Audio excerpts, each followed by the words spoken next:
بسم اللہ الرحمن الرحیم۔ السلام علیکم۔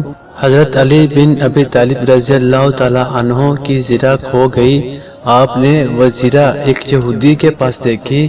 آپ نے یہودی سے فرمایا، ان دنوں آپ خلافت کے عہدے پر فائز تھے۔ اے یہودی، یہ زرہ جو تمہارے پاس ہے میری ہے، فلاں روز مجھ سے کھو گئی تھی۔ یہودی کہنے لگا، میرے قبضے میں موجود زرہ کے بارے میں آپ کیسی بات کر رہے ہیں؟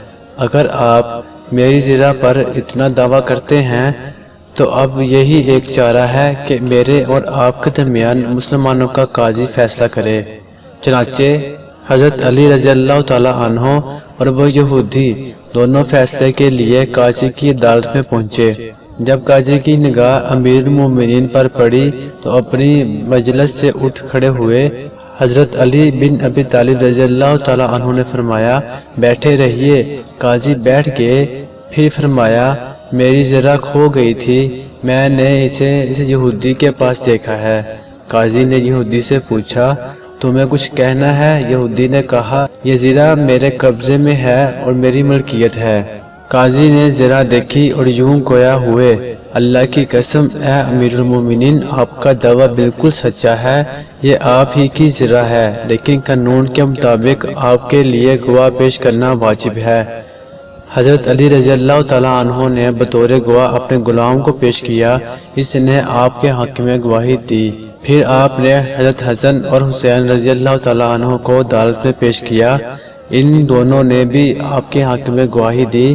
قاضی نے کہا، آپ کے غلام کی گواہی تو میں قبول کرتا ہوں، لیکن ایک گواہ مزید درکار ہے اور آپ کے دونوں صاحبزادوں میں سے کسی کی گواہی قبول نہیں کر سکتا۔ پھر حضرت علی رضی اللہ تعالیٰ عنہ نے کہا، قسم اللہ کی، میں نے عمر بن خطاب رضی اللہ تعالیٰ عنہ کو رسول اکرم صلی اللہ علیہ وسلم کی یہ حدیث بیان کرتے ہوئے سنا، حسن اور حسین نوجوان اہل جنت کے سردار ہیں۔ قاضی نے کہا، اللہ کی قسم یہ بالکل حق ہے۔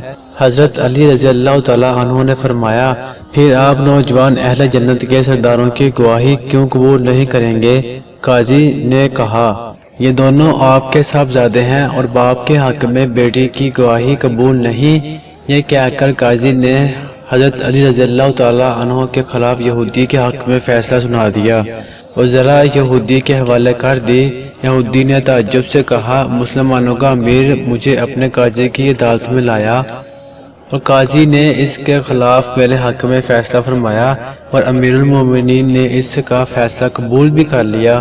پھر یہودی نے امیر المومنین علی بن ابی طالب رضی اللہ تعالیٰ عنہ کی طرف نگاہ اٹھائی اور کہنے لگا، امیر المومنین، آپ کا دعویٰ سچ ہے، یہ ذرا یقیناً آپ ہی کی ہے۔